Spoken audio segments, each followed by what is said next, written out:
I learned you can buy electricity but not gratitude. The thought hit me the night I stared at the kitchen calendar. 3 years' worth of red-inked dues circled like scabs that never healed.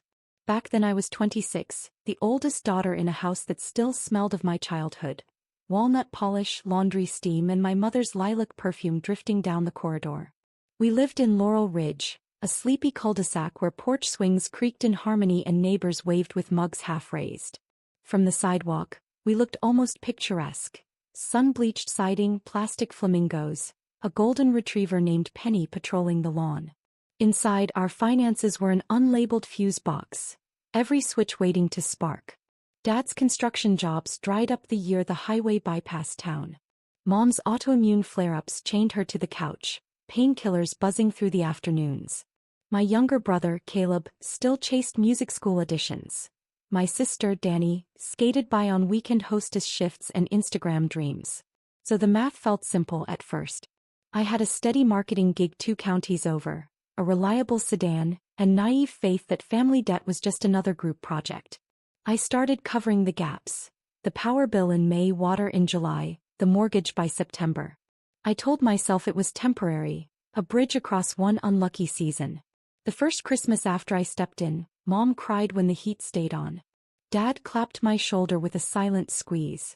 Danny posted a boomerang of the lit tree captioned "Blessed." We never talked numbers, only relief. And perhaps that silence, warm as cocoa then, was the first hairline crack. Because unspoken things keep growing teeth. By year 2, payday rituals felt automatic. Open laptop, transfer funds, close laptop before the ache could bloom. I skipped vacations, pawned my grandmother's locket, traded takeout dinners for instant noodles. Still, I tightened the tourniquet with a smile. No worries, just until we're stable. I needed to believe I was good, not gullible. But goodness sours when gratitude turns invisible. Little signs surfaced. Dad joked that my corporate job wasn't real work, not like swinging a hammer. Danny borrowed my card for emergencies that smelled suspiciously of Sephora. Caleb thanked me in melodies but never in words. I caught myself rehearsing invoices in the shower. Imaginary itemized lists of what hours and late fees. I swallowed them with the steam, telling myself love shouldn't need ledgers. Still, every perfect scene in Laurel Ridge has its off-key note. Mine arrived one muggy August afternoon when the mailbox spat out a shut-off notice I hadn't expected. Addressed to me, not them. Red letters bled across the page like a warning too bright to ignore. For the first time, I wondered whether the lights were staying on only because I was burning out. It started with a sticky August evening and a dining room table that felt too small for 5 grown bodies and a decade of unspoken debt. Mom had insisted on a proper family dinner, as though pot roast and wilted parsley could cure overdrafts. I arrived late from work, still wearing my badge, the shut-off notice folded like a confession in my back pocket. For 10 minutes I ladled mashed potatoes, nodded at Caleb's talk of a new demo track, and laughed at Dad's story about a lumber delivery gone wrong. But the red ink in my pocket throbbed louder than their voices. When Danny reached for a second helping, I finally cleared my throat. "Hey," I began, pulse tapping a rhythms against my ribs, "can we talk about the bills, just for a minute?" 5 forks froze. Steam coiled between us like a warning flare. Dad frowned first, a shallow crease between sun-spotted brows. Mom's smile twitched the way a painting cracks under damp. I tried to stay gentle. I explained the shut-off notice, the late fees snowballing, the savings account that now looked like winter branches. Stripped, brittle, almost translucent. I can't keep covering everything alone," I said. "Maybe we could make a plan? Split things up." Silence stretched so taut I could hear the old clock breathing. Then Danny scoffed, lips glossy with gravy. "God, Mia, you make everything about money." The words slapped harder than I expected. I stammered, "About money? I've emptied my account for us," Mom interjected, tone syrup sweet but curdling underneath. "And we're grateful, honey. But holding it over everyone's head isn't fair." I blinked. Hold it over their heads. I'd swallowed invoices for 3 years. Dad leaned back, arms crossed like planks. "We never asked you to play martyr," he muttered. "If helping hurts you that bad, maybe you should have said no from the start." A laugh, dry, rasping, escaped me. "I'm saying no, Dow. I'm asking for help."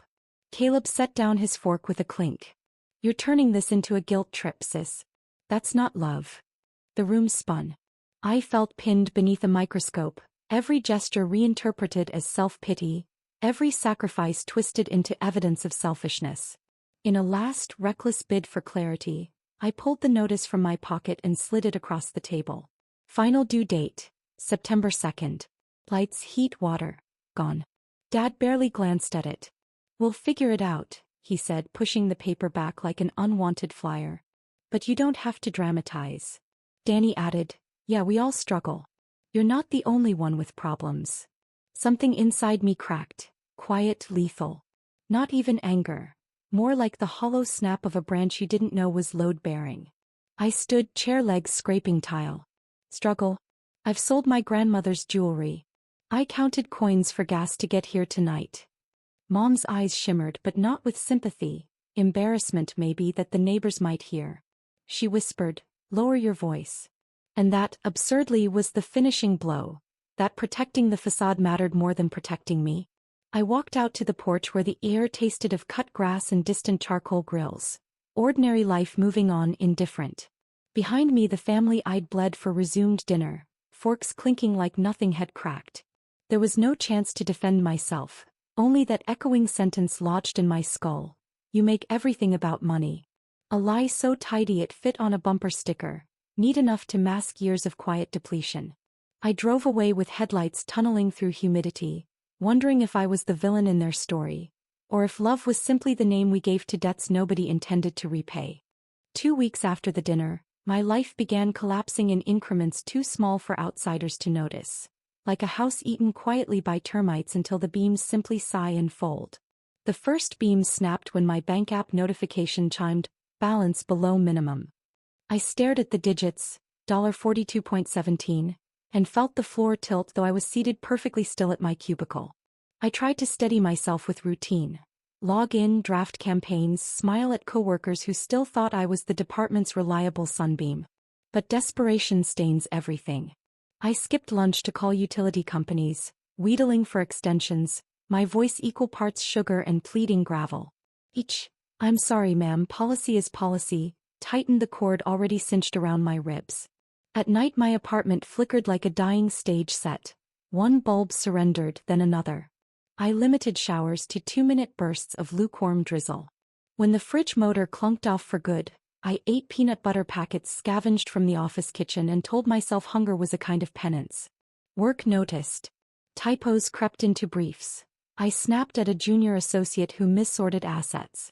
My manager, Renee, called me into a glassed conference room, her pity polished to corporate shine. You're normally rock solid, Mia. Everything okay at home? Home. The word landed like a joke I wasn't allowed to laugh at. I lied, just a cold. But my eyes must have given me away because by Friday HR handed me a performance improvement plan, 58 pages of veiled threats. The next beam cracked when the Corolla refused to start outside the grocery store. I slammed the steering wheel hard enough to bruise the heel of my palm. The engine only clicked, smug in its silence. Towing would cost $120. Money I didn't have, so I abandoned the car beneath a sodium lamp, gathered the groceries I hadn't paid for, I'd put them back, and walked 4 miles home in shoes that sliced my heels raw. Isolation arrived stealthily. Group chats dimmed. My college friends' brunch invites dried up after my 5th. Sorry, busy. I wasn't busy, I was ashamed. Whenever Caleb livestreamed a new song, viewers gushed over his raw talent while he thanked everyone who's believed in me from day one. I used to be day one.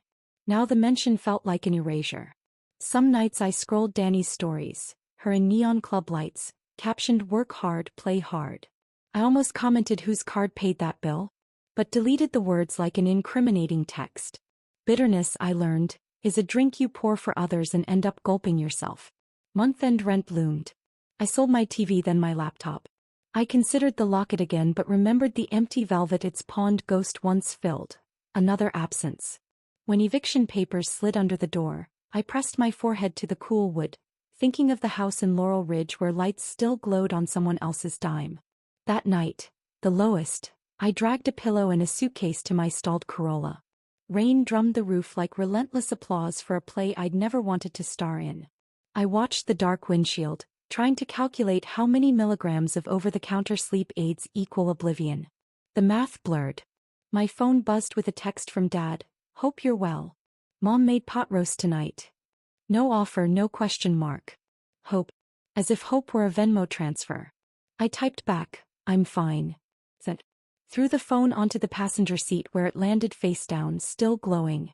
I pressed my thumb to the hazard light button, triangular, red, pulsing, because some part of me even then wanted the world to notice I existed and was in distress.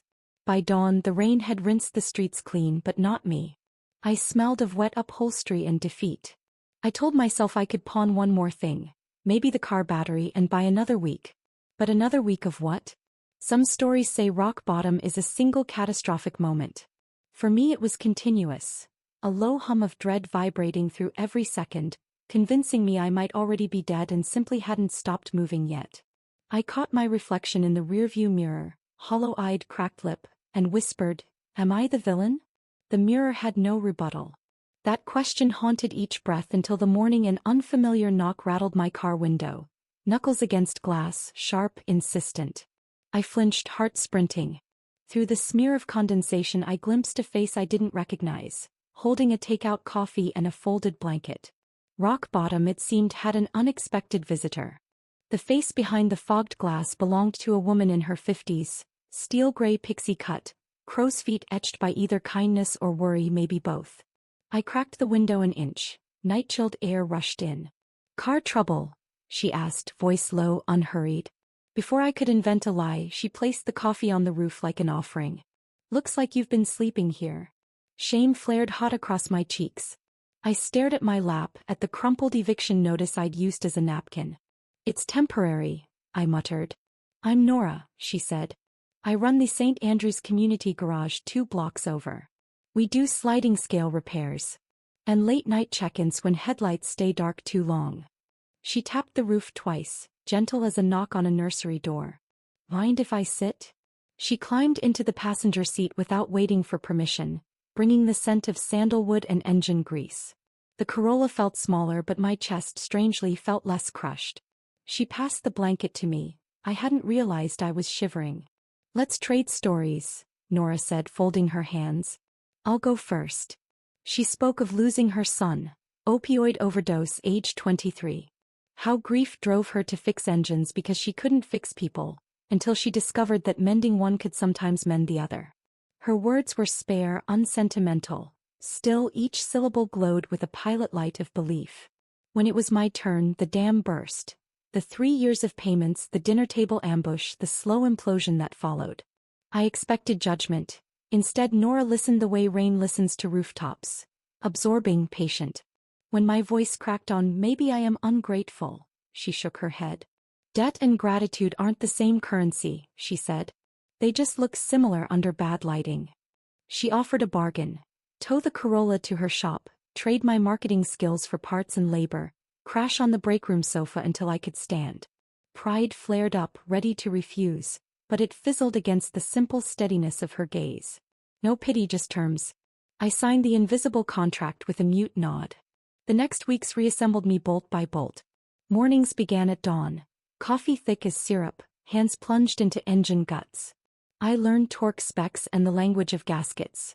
In return, I revamped the garage's ad copy, designed a website, scheduled social media promos that spotlighted Nora's Repair for Recovery program. Work left my muscles humming and my mind blessedly empty of unpaid bills. Nora insisted on Therapy Tuesdays, a free clinic in the church basement. The therapist, Malik, handed me worksheets about cognitive distortions. I scoffed until he asked, "What would you say to a friend who'd lived your story?" The question detonated something tender. I couldn't answer without tears. One evening, while scrubbing grease from my fingernails, Caleb's latest live stream drifted from the shop radio. His voice, achingly familiar, filled the rafters. I froze, rag in mid-swipe. Nora watched me wrestle memory and resentment. "Family isn't always home," she said, "but healing might make room for new maps." She was right. The garage became a cartography of second chances. I upgraded from sofa to a spare loft. Wages replaced favors. The Corolla roared back to life, repainted sunrise yellow at Nora's insistence. No more hiding in shadows. And somewhere between lug nuts and therapy worksheets, I began believing survival wasn't the ceiling. It was the floor. 3 months in, a letter from Laurel Ridge arrived. Mom's handwriting, floral ink bleeding where tears had fallen. They wanted to meet. "We need to talk about everything," she wrote. "Please." I stared at the envelope, heartbeat drumming old laments and new steel. The past had found my forwarding address. But this time I stood on different ground, oil-stained, hard-earned, undeniably my own. I had been at St. Andrew's Garage for 11 months when I realized I no longer flinched at my own reflection. It happened on a Tuesday mid-oil change, sunlight knifing through the bay doors and striking the chrome fender I was polishing. The metal threw my face back at me, smudged with grease, yes, but eyes clear, jaw unclenched. I caught myself smiling, unprompted, and almost dropped the rag. Life had grown outward from Nora's concrete floorboards like ivy reclaiming a ruin. My marketing side gig mushroomed into a roster of small business clients. Tattoo parlors, a vegan bakery, the local animal shelter. Evenings were a mosaic of tasks and tenderness.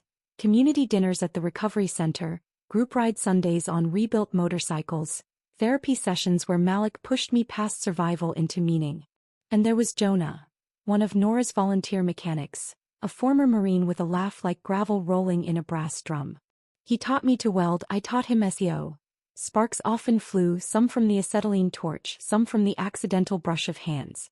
We moved slow, respectful of old scars, but some nights he'd play dominoes with Nora and me until the clock forgot to tick, then walk me up the loft stairs, fingers grazing mine like a promise he wouldn't voice until I was ready. I was ready for many things. Steady paychecks, laughter that didn't feel rented, mornings without dread. What I wasn't ready for was the envelope Nora slid across the tool bench one drizzly April morning. Oversized, cream-colored, my mother's loopy cursive spelling Mia Hope Carpenter in purple ink. Inside, a single sheet. "Your father lost the house.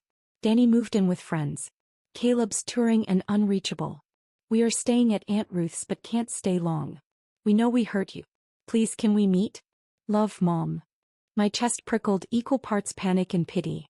That house was their last fortress. Without it, every illusion collapsed.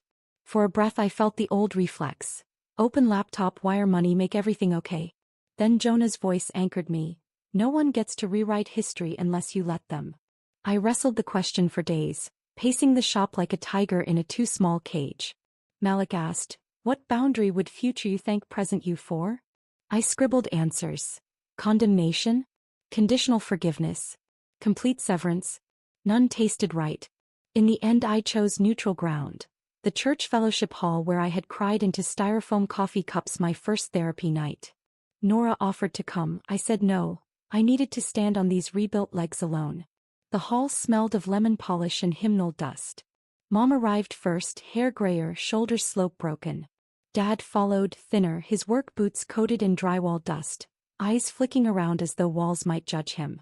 Danny entered last, designer tote conspicuously absent, thrift store sweater hanging off her frame. I had rehearsed a speech, calm bullet point boundaries, but my throat balked. So I let silence stretch, the same weapon they'd wielded years ago, until Dad cleared his throat. "We messed up," he began, voice gravelly. "We took advantage." "You erased me," I corrected, surprised at the steel in my tone. "You called my exhaustion ingratitude." Mom's tears surfaced. "I was scared. Of the bills, of your father's temper, of everything slipping. You were so capable." "Capable isn't infinite." Danny reached into her pocket and slid forward a tiny velvet pouch. Inside my grandmother's locket, polished, chain repaired. "I tracked it down," she whispered. "Bought it back." A gesture, small but heavy as penance. They spoke then of the foreclosure, of Dad's stalled unemployment checks, of Caleb skipping town before creditors could find him. And finally, inevitably, Mom said it, "We need help." Heat climbed my neck. I'd expected an apology alone. Hearing the ask felt like a relapse. Yet Malik's question echoed. "What boundary will thank me?" I inhaled slow. "I will not pay your debts," I said. "But I'll give you tools. Budget plans, contacts for job programs, a spreadsheet template. I'll meet weekly for 3 months, digitally not in person, to guide you through. After that you're on your own." Dad bristled. "You think a spreadsheet replaces family?" No, I replied. Respect does. Mom nodded through tears. Danny mouthed thank you. It wasn't the cathartic embrace movies promise, but something sturdier, like setting bone rather than applying balm. We ended with a tentative plan and no hug goodbye. Progress in its rawest form. Outside rain had stopped.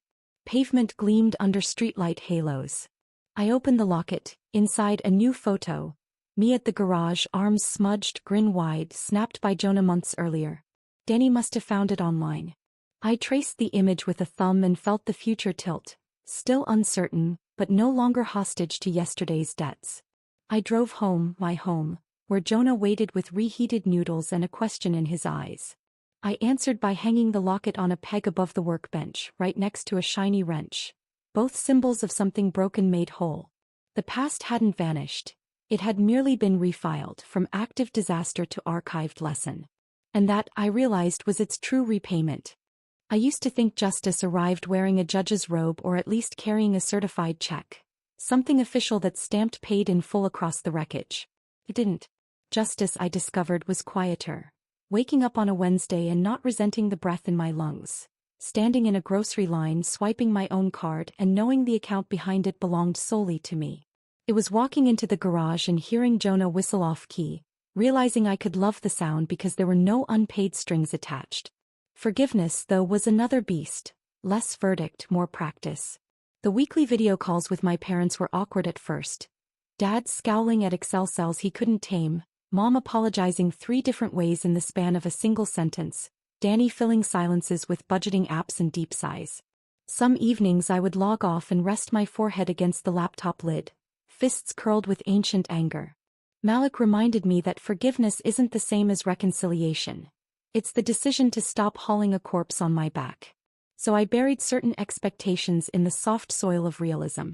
I accepted that my father might never say the exact words I longed for, but he did send me a photo of a framed receipt. His first mortgage payment on a modest townhouse earned through a drywall foreman job. Mom mailed me a quilt stitched from old flannel shirts, the label reading, "Thank you for the warmth you gave when we were cold." Small gestures, imperfect but earnest. Caleb resurfaced by email, subject line, "I owe you music." Attached was an acoustic track titled Hazard Lights.